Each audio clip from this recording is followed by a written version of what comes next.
Hello and welcome back to More Than a Lumpy Jumper. As we're taking a break from season 4, we're back to the mini season of guest gifts. And this week, I am so pleased to have two military friends of mine with a slight nautical twist, where we talk about favourite episodes, but also the pros and cons of self-reflection.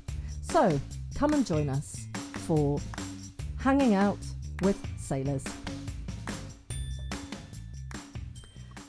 Hello and welcome back to More Than a Lumpy Jumper. And as we're in the in-between season bit, as Bobby likes to call it, we are back with Guests with Gifts. And this week we have two really lovely friends of mine who I am so happy to have on the episode.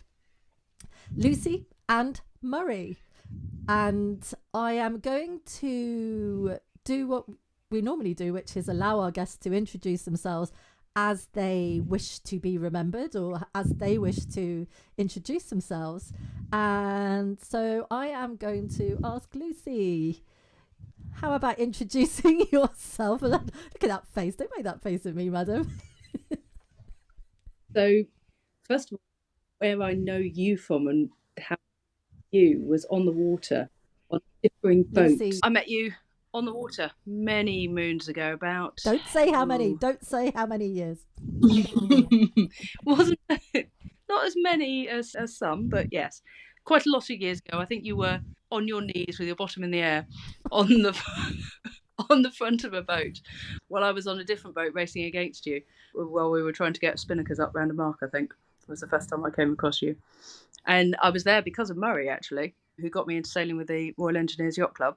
And that's how I met you, and it all progressed from there. Yay. So currently I'm full-time mumming to a 5 and a 2-year-old who take up a lot of my time, shall we say. As Murray and I were both saying, we don't have direct experience of that, but we both have nephews and nieces, and so we have seen the pain that parents go through when their children are at that age. Murray, how about you?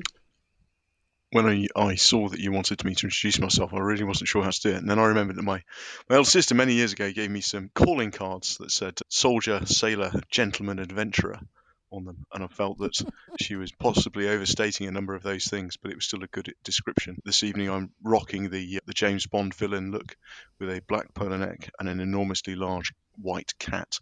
So you can pick your James Bond metaphors. I won't stretch them too far on my own account.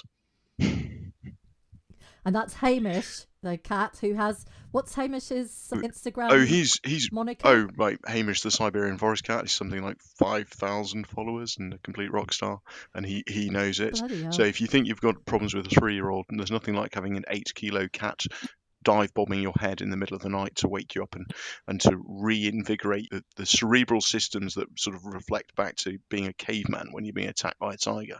It's all very visceral, despite the fact he's a fluffy idiot. Yes, at least mine tried to cuddle No, me, he's a not lunatic. So Bridge and I, you may not remember exactly the circumstances, Bridge, but effectively I was running a floating cocktail bar, whereas I had a lot of beverages to purvey and you had food and I didn't have any, and we were exchanging food and booze between boats. Food for booze, at yeah. a sailing regatta, and we've been friends ever since, which says an awful lot about our relationship. And food and booze have featured quite heavily throughout our friendship. And still does.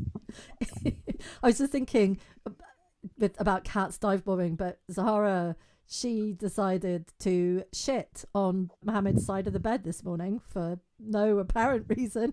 But after he'd gone to work, I woke up and there was just a poo next to me. And I was just thinking, okay. It's definitely going to be one of those episodes, Bridge.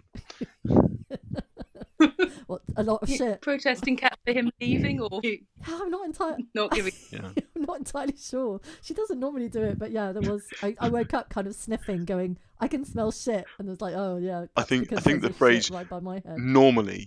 doesn't normally do this worries me a lot, because that implies a certain degree more than once. It's the first time she's ever done it. It must have been no, just not normally.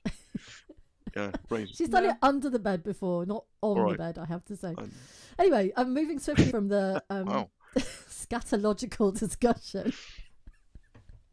Let's get on to what got you started listening to More Than a Lumpy Jumper. And as I've said to most of the people who know me, you are allowed to say I forced you. But then maybe to just indicate what has kept you listening, or All right. why you've listened more than once. I will go first because I was thinking about this because I was scrolling through your playlist earlier, sort of looking at episodes I'd listened to before. So because you told me to is the fair answer, because I didn't know you had a podcast, so you were going to have to tell me. The chance of Spotify recommending to me are pretty small, so that was easy. And then I sort of started scrolling through the titles, and I am the least self-reflective leader you're ever going to meet, and I think there's an awful lot of us that we may have leadership or management in our job title, or it may come to us through one role or another, but not a lot of us think about it that much, apart from say, I'm not very good at this, or I have problems with this, or I really enjoyed doing that, or I think my people enjoyed doing that, or maybe I think I'm an idiot, or maybe they don't think I'm an idiot. But we never actually then go and work out why, or to think about it, or to think about how we might improve, or why we react in the way we do. And sometimes it's not about improvement, sometimes it's just accepting how we react to things and who we are. And I think listening to other people talking through some of those issues was actually quite enlightening for me, because I live with the most self-reflective leader in the world, but I'm not one of them. So I think it was really interesting and that's what got me stuck. Just listening to other people examining some of the things that have occurred to me that I've never bothered to examine. Nice one. Okay. Which is not a good thing, by the way, which is why I listened. But that bit is the good thing. Again, because you told me to start with, when you've, like Murray, otherwise I wouldn't have known, because I don't actually listen to podcasts. So it's not something I do at all. And I'll be honest, I don't listen to yours, I read yours. Although I can hear your voice and Bobby's. Bobby's less so, because I don't know her so well, except through the occasions that I have listened. But there's definitely points in time when your voice springs out at me, launching itself off the page at me. But yes, I tend to read them. Mostly because I can't concentrate anymore for that longer time when someone's talking. I tend to zone out. But also because you do swear a bit, and I have children in the house. So sorry. I have to edit my listening. So I only listen in the car if I'm on my own. But what keeps me listening is, like Murray, is frankly fascinating, some of it. I've got PTSD, so I've done a lot of self-therapy and reflection on all sorts of things. But what I hadn't done so much reflection on was some of my leadership styles and some of the impact I've had on other people. And interestingly, reading through your podcasts, that really comes across to me. There were bits where and that's what I like about reading it, I can stop and put the phone down and go, did that situation back then, that had that effect then, and this is probably why. And again, I think, like Murray said, that self-reflection can be really important, even if you haven't done it before, even if the leadership comes naturally. I was always, blow my own trumpet, but I always felt that I was quite good at what I did, and my team were always pretty happy and could come to me with all sorts of different things. And so a lot of it I wasn't reflecting on. It was raw reflection on how they were doing and how the job was going, as opposed to how I was making it all happen. And I think it's a useful thing to do. Not too much, because I think you can become too introspective and not focus out necessarily on what your actual output is. Is this actually working already? Like Murray said, am I effective anyway? Or do I need to change this? Should I be happy with where I am? I think some of that's been quite fascinating listening to and reading. Oh, thank you. That's really interesting. I hadn't necessarily thought of it in that way, but of course, I mean, a lot of what we're doing is reflecting and really thinking about things, ways we've done things before. And both Bobby and I think you're right. Particularly when I was in the military, I don't think I really spent a lot of time contemplating my leadership style, whether or not I was setting boundaries, whether I was being sufficiently vulnerable or authentic or any of those things. You kind of just reacted to things and just got on with it. And even when I've been with the UN, I think a lot of the time was spent fighting fires, to be honest, and you'd get that chance to think about, and probably quite rightly shouldn't be, because you actually need to get things sorted out. But in terms of the self-reflection after things, and we did an episode on lessons learned and blame culture, and that was really good for me. Actually, there were a lot of things where I thought, if I ever get back into leadership, sort of rather than thought leadership but actually leading people, that's something I really, really want to get better at. So yeah, that self-reflection piece, I think, is really, really important. But I do like your point, Lucy, about not getting too introspective, because otherwise you can just sort of navel gaze, I guess, or you end up in a doom loop. Yeah, or just in the headlights, you just get frozen and you're just like, what do I do now? And you only ever have one side of the story as well. So you can, when you're self-reflecting, you've only ever got one opinion of how that conversation went or how that activity went. So you can come away thinking that was a complete catastrophe, and then years later someone can tell you that you changed their life, and you're like, oh, crikey. And that is a really important thing to remember, is that you can always re-examine it. You can always think of it again. We all spend our entire life wishing that we'd thought of something clever to say to somebody in a car park interface, or a really good line when you got dumped when you were 15. Wish I'd said that. But it's the reality. I'm sure that never happened to either of you. But you've only ever got 50% of the story, so you can reflect and you can change and you can analyze, but you can. I think we all beat ourselves up, and I think that sort of self-compassion. I think one of your episodes was about self-compassion, and I think it's a really difficult thing for highly motivated, highly trained, highly experienced, anything where you think you should be good at something, whatever has made you think you should be good at it. When you then feel that you weren't good at it, crikey, you beat yourself up over it. Yeah. And that was a point in one of your things about you couldn't feel compassion for other people, that if you didn't have self-compassion, that I didn't actually agree with, because I think that was definitely a military trait. Was you could definitely feel compassion for other people. You could expect them to do better, but you could muster all the support required for them and help them through whatever crisis. But crikey, not for yourself. Yeah. You had to be the stronger one for that. But interestingly, you said about someone coming up to you later, Murray, and saying about it. That actually happened to me. It was a sailing thing. A girl who was foredecking for me. She came up on deck. We were doing a training day, and her kit was all over the place. Her hair was a mess hanging down.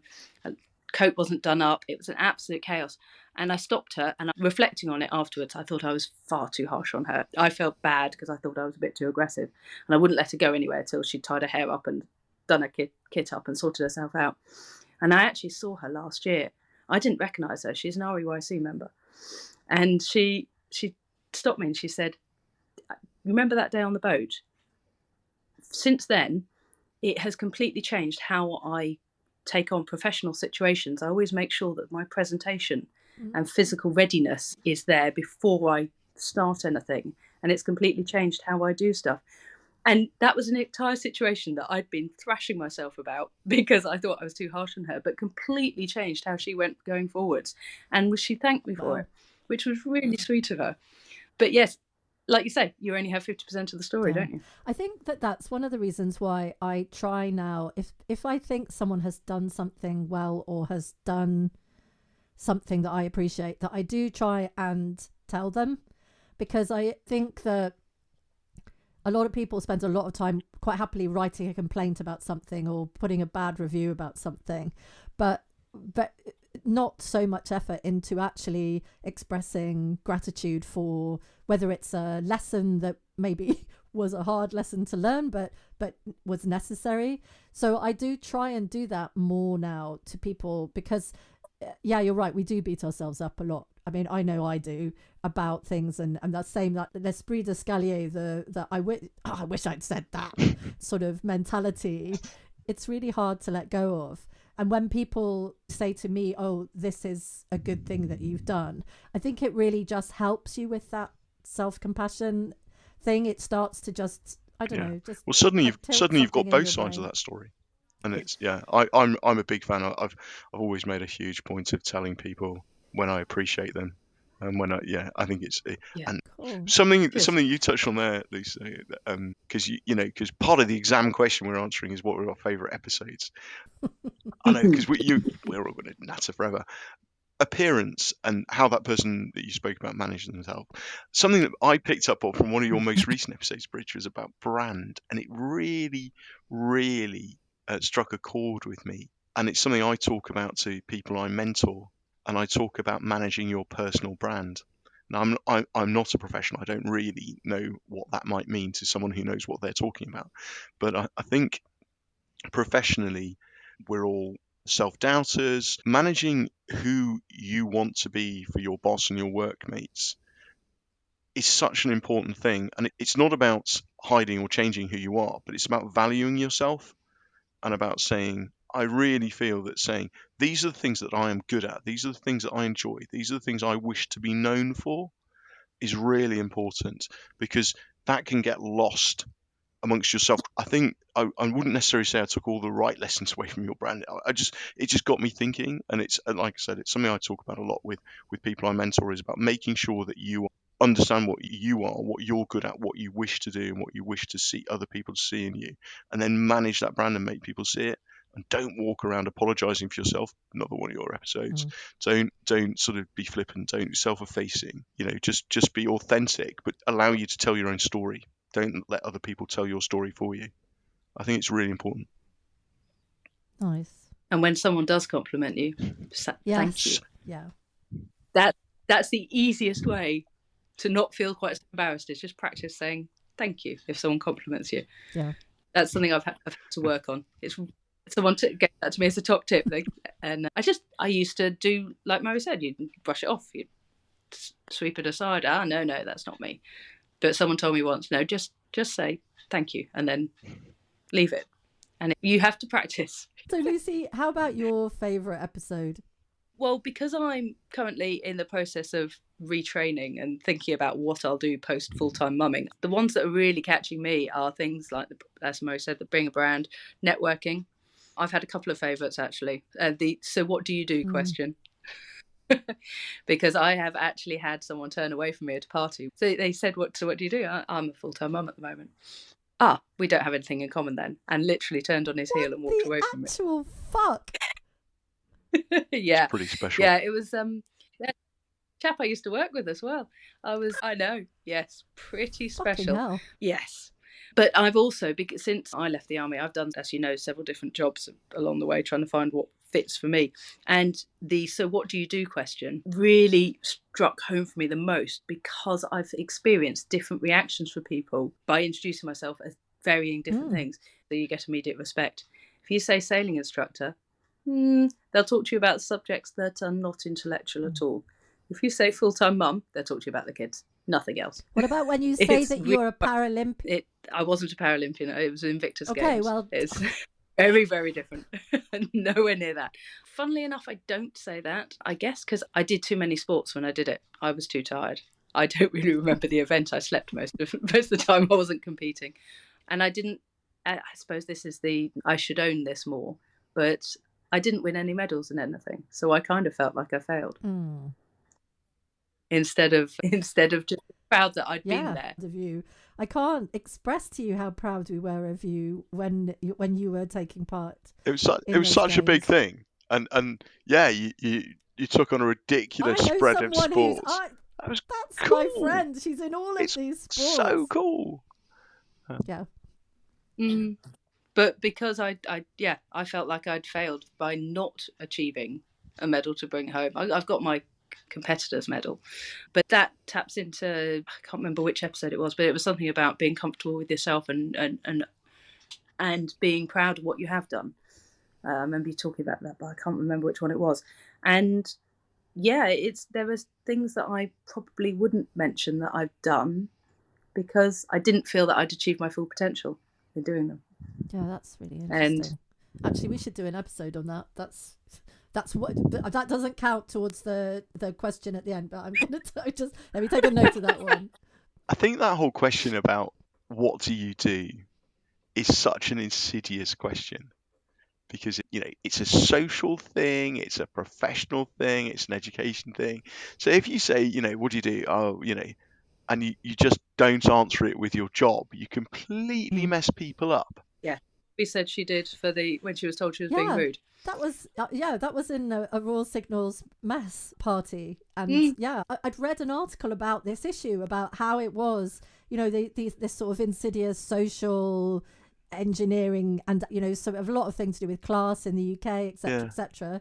But and I was just trying to disrupt it, and so yeah, exactly, and he lost it. That's really weird, because so the one thing is, I can't remember the last time I was asked it. I genuinely can't remember. And yeah, okay, so a huge number of people I interact with know what I do for a living, because probably because I've met them through work. But I generally can't remember the last. It feels like a very older generation thing. Certainly the younger people I meet and work with, they never ask that. A lot of them don't ask anything. They're sort of, they're almost, I wouldn't say afraid to ask, but it's a different structure to the conversation maybe. But I genuinely can't remember the last time I was asked what I do. But I've sort of got this pocket answer that I want to use, and soldier, pilot, gentleman, adventurer, whatever. Like that. And no. But and I wouldn't anyway. But because most of it's not true. But you should. I'm going to dare you. It's not true. I mean, these days I'm a gardener and a cat dad. It doesn't come across quite so well. No.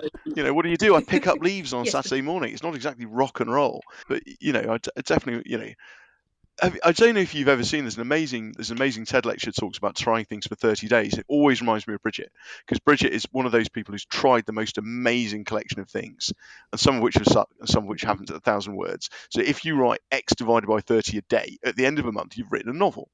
Now, it doesn't have to be any good, but you are a novelist. You have written a novel. So he says, from then on in, whenever asked what he does, he says, well, I'm a novelist. I might pay the rent by being an accountant, but actually I'm a novelist. So how much you've got to do something for you to claim it as your own identity. And it comes back to the whole Japanese ikigai thing as well, which I don't know if you're familiar with. It's, you have the things that society needs you to do, the things that pay the rent, the things you're good at, and the things that give you meaning.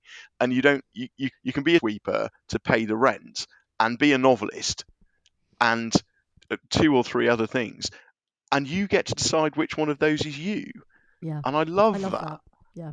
I love that. The problem is I'm so invested in what I do for a living, and I enjoy it so much and everything else, that I'm dangerously close to saying what I do isn't my identity. So gardener and cat dad, maybe that's just accurate these days. And sailor. Yeah. That's still... Other things as well, absolutely. Creator of new classic novel fusion recipes, or bad cook. And if you wrote down a recipe every day and put it into a PDF, then you're a cook. You're a cook. You're an author. Yeah. Well, what's the word? So Lucie wrote a book. Yes. There you go. So you're an author. Yes. So whenever I ask you what you do, yes. I'm an author. What's the name of the book, Lucie? Learn to Sail, from Princess to Pirate. Oh, yes. So I remember we had a discussion about that. Again, it's not something I claim when I'm talking. I guess because a couple of years ago, people were doing a lot of, I'm a TV celebrity / influencer / model / actor / something else. And I was thinking about what I did, and I really didn't like that. I didn't want to be, I'm 5, 6, 20 different labels of who I am. I wanted to distill it down further, and I struggle to do that. Hence, I usually use full-time mum at the moment, because it's easier. And then if I want to tell you more, I shall. Nice. Okay, so this is where both Bobby in her episodes with her guests and I with my guests, we are basically using your brains a bit like AI. Because I mean, we could just stick it into AI a question and see what AI suggests to us. But I prefer the human version of. So you are now essentially human ChatGPT. Topics for future episodes. So we're still planning for season 5 at the moment. It's a really difficult one, because I'm so awful at the introspection stuff. A conversation my wife, who I've already cited as being the best leader I know, and I have quite often, is the difference between leadership and management. And something that when you learn more, expanding more or following more on values, and what values you would find important in leadership. because although I mentioned quite a few along the way, but really teasing out, because I still hold true to a lot of the ex-military values that we all had drummed into us ad infinitum. But I think there's others to be explored around that as well. You've done some stuff on curiosity, but taking that further with people I'm finding aren't willing to criticise or to educate because they feel it oversteps the mark. Because it was one of the things I loved about the army was that there was constant education of someone else. You've talked about the ability to ask why and be curious with it, but also how to be comfortable with giving that advice and how to give it so that it's not taken as so challenge culture. So challenge is a really interesting one because there's always a risk of people say, "You challenge me," and then when you do, you get your leg ripped off. Like I think values is a really interesting one, and you know, without going too topical, I think you could look at the values of a leader and whether they matter, and why people might follow leaders that don't display the values that they purport to believe in. It's a fascinating case study knocking around at the moment. For those of you that aren't sure when this episode was recorded, it was November 2024, and it's a few days after the US election. No, we're not allowed to talk about that. Not allowed. I'm blocking it out for the next however many years. Yeah, but I think values in leadership is a really interesting one, particularly when you see things like corporate values. So you'll see a list of corporate values, and then when you sort of look at how they treat their people, sometimes you sit there and like, have you read your own posters? Yeah. Well, there's an element of embodiment of values, isn't it? That you know, values, you can write them on a piece of paper and, you know, brilliant, well done. Somebody came up with that as a corporate thing. Yeah. But actually, whether or not those are embodied and whether they align with you as a person, and what do you do when you find that you don't align? Or should you be aligned with them? Yeah. When do you part ways with an organisation or an individual when you find they don't align? You know. And that's quite that idea of parting ways, you know, I know I talked in one of the episodes about toxicity and that sometimes you just have to prepare your parachute. But, you know, that's quite a privileged position to be in, to be able to say, you know, I'm leaving because the organisation doesn't align with my values, because, you know, we still need we've all got to eat. People who still need to pay the mortgage and pay for the cat food or pay for children's food. Well, but it's an interesting one, though, isn't it? Because we talk about corporate leaders, we talk about politicians. I mean, you know, politicians got mortgages too. Yeah. You know, slightly overdone sort of phrase over the door of at Sanders, you know, all it takes for evil to prevail is for good men to do nothing. Is a really, you know, it's enormously trite and overused, but so often it's the values that, you know, that we've all signed up to, and as a society, it's not we're a reflection society, those served in the military. It's really important, and then when we don't see it in our leaders, we don't see it in political leaders, we don't see it in maybe in later life in companies we're working with, it can be quite difficult. I think it's a really interesting conversation, but where you would go with that on a podcast, don't know. Entire series. Could do. You could do like a mini series. Yeah, we did one on love in February, so for 4 episodes, which was really fun. So to maybe run with a topic for a period of time would be actually quite an interesting idea. So thank you for that. We are getting up to the end of this time. Is anyone still listening? Well done. So the final question was whether or not you knew or wanted to give a shout out to 3 people that you think would enjoy or would benefit from the podcast. 3 people? Crikey. Up to 2 of mine, Sam Pope and Saskia Hart, definitely I think would really enjoy listening to it if they don't already. And I can't find where I wrote down my third name, which is really frustrating. Oh, Murray, crikey. over to you. So quite generically, I think it's people who want to think about leadership in general and think about management and think about their place and to be reassured. I think there's a huge amount of reassurance in a lot of your conversations that you have on this and with other people, you know, and I think that's a really important thing, is to, you know, you're not unusual if you doubt yourself, or you're not unusual if you beat yourself up, you're not unusual if you think you handled badly and could have done it before. And by the way, procrastination, died laughing. Oh, wow. I think Yeah, I'm going to point it to a few people that I know who think about these things. A friend of mine who passed away a few years ago was an incredibly introspective leader, an academic leader, and he'd have loved it.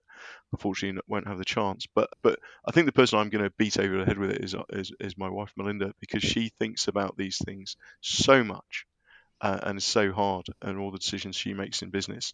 And I think again, it's that reassurance side. I think she's going to enjoy it. She's just not a No, podcast listener. It's not the fact she's never listened before. It's 'cause she just doesn't get podcasts, which I think is amazing, considering the amount of time she spends in cars and things driving around. So I'm Yeah. gonna beat her up and say, listen to this one, and then she's gonna listen to the procrastination one. She's gonna look at me over the top of her glasses, and I'm never gonna get away with it ever again. no, never. But the thing I've enjoyed the most is both of your honesty and both of your willingness to explore and investigate and expand on stuff, and to explore what you do and why you do it and what you could do differently. How can you be better for the people that you lead? And I think that to me, the whole thing about all the podcasts in leadership, for me, is the key part of what a leader is how to be better for the people that you lead. And it's been fascinating reading mostly to what you guys are doing, because it does explore a lot of those things, and it makes it important, because it is important. Yeah, I think sort of adding to that maybe a little bit is what's really reassuring is to see two people I respect and I would consider to be senior. Senior in all those inverted commas, but people who've been doing what they do for a long time and are still curious, are still learning, still want to talk about it, still want to read, still spend time looking up the types of procrastination. That's an amazing sort of, there's an irony there that I totally enjoyed. But to still be curious, and I've always been curious. I've just been, and not just about yourself, but about other people. And there's a purpose to that. There's a podcast I love where the host does it because he just wants an excuse to talk to people. And I think that maybe there's an element of that with you guys, is that you're Yeah. genuinely curious about this, and this is a medium to get people on and say, hey, talk to me about this, or I'm going to go away and do my homework. Even if it's just you two self-validating your checking in on each other's homework, at least you're doing it, and at least you're having live conversations about things that, as Lucie said, matter to other people, which means matters to the success of your endeavors, and you guys have got serious endeavors to succeed in. So I think it's really impressive to see people still engaged rather than resting on the laurels and going, I've been doing this for 30 years, I know exactly what I'm up to, because there's a chunk of that around. And it's really nice to see people who are still actively engaged and curious. Thank you so much, both of you. I really, really appreciate you coming on. I know that for lots of people, this can be a little bit nerve-wracking and also time-consuming. So I really appreciate you taking the time and agreeing to come and be guests with gifts. I really appreciate those gifts. So thank you so much. Hey, take care. Talk soon. Bye. Bye. Thanks for listening. You'll find the links to Lucie's book and Murray's TEDx recommendation on the More Than a Lumpy Jumper website and on the Spotify podcast page. We'd love to hear about any of your 30-day experiments. Next week, it's me again with two more lovely listeners. John Willie Williams, a Scrum Master and a veteran who had the joy of serving with me in 7th Signal Regiment, and Lena Ibnoof, a fabulous Irish humanitarian and sustainable development expert. See you then.